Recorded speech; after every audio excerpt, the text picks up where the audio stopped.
এখন জামাত চেষ্টা করতে আছে বিএনপিকে ধ্বংস করার জন্য। এত সহজ বিএনপিকে ধ্বংস করা? যে বিএনপি জামাতকে বাঁচিয়ে রেখেছে, আসলে সাপকে দুধ কলা দিয়া ফালি, এখন হে সাপে এখন বিএনপিকে ধ্বংসন করতে চায়। আসলে সবাইকে বিশ্বাস করা যায়, কিন্তু জামাতকে বিশ্বাস করা যায় না, কারণ জামাত সাপের চেয়েও বিষাক্ত। শিক্ষা প্রতিষ্ঠান বর্তমানে জামাতের দখলে, পুলিশ প্রশাসন জামাতের দখলে, অন্তর্বর্তীকালীন সরকার জামাতের দখলে। জামাতের কথা মতো এই অন্তর্বর্তীকালীন সরকার চলে। জামাত এখন দাবি করতে আছে ফেয়ার পদ্ধতিতে নির্বাচন।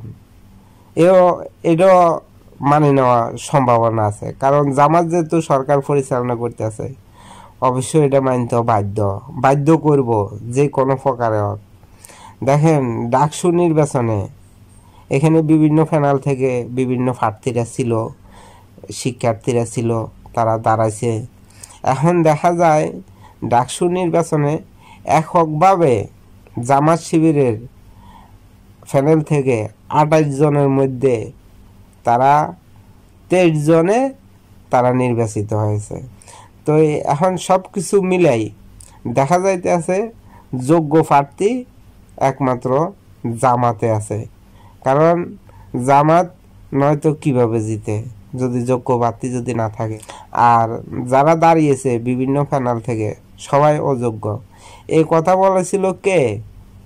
ফুয়াদ, ব্যারিস্টার ফুয়াদ, বাটফারের বাচ্চা। বাটফার বলেছে বিভিন্ন প্যানেলের প্রার্থীদেরকে দেখতে নাকি গাঁজাখোর মদডির মতো লাগে। আসলে একজন শিক্ষিত ব্যক্তি কিভাবে এই কথাগুলো বলতে পারে? আমাদের শিক্ষা সমাজ আজকে কোথায় গিয়ে দাঁড়িয়েছে একবার চিন্তা করুন। ফুয়াদকে আমরা সকলে ভালো মনে করতাম। আসলে যখন একটা সরকার ক্ষমতা থাকে, দেখা যায় এই সরকারের সামসামি করার মতো অনেক মানুষ। তো এক নম্বরে ফুয়াদ সরকারের দালালি করতে আছে, এদিক দিয়ে পিনাকি ভট্টাচার্য সরকারের দালালি করতে আছে। ছাত্রছাত্রীদের ইন্টারভিউ দেখেন, আমি দেখলাম আপনার টি শার্ট পরা, শার্ট পরা মেয়ে, জিন্স পরা মেয়ে সাদেক কায়েমকে ভোট দিচ্ছে।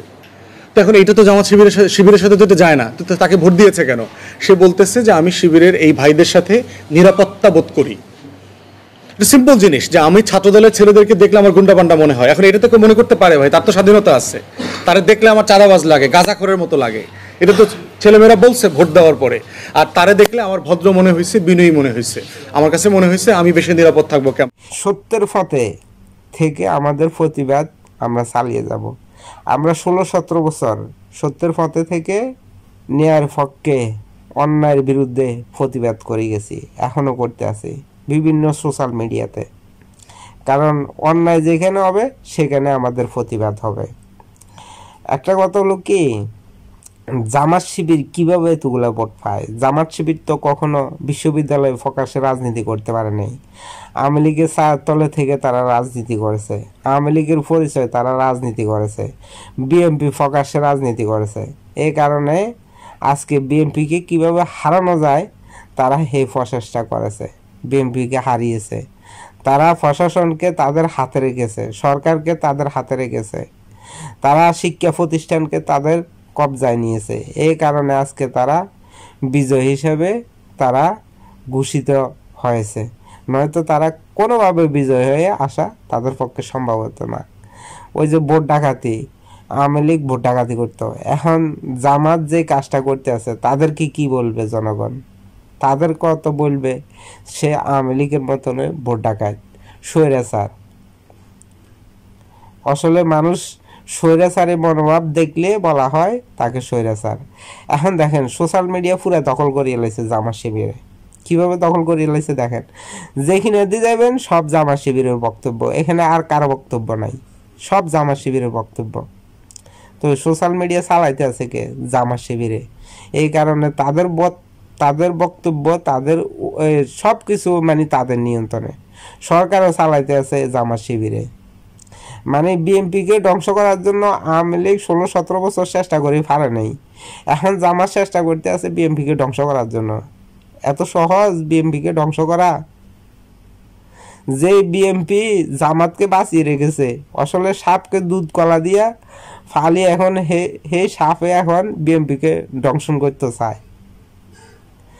আসলে সবাইকে বিশ্বাস করা যায়, কিন্তু জামাতকে বিশ্বাস করা যায় না, কারণ জামাত সাপের চেয়েও বিষাক্ত।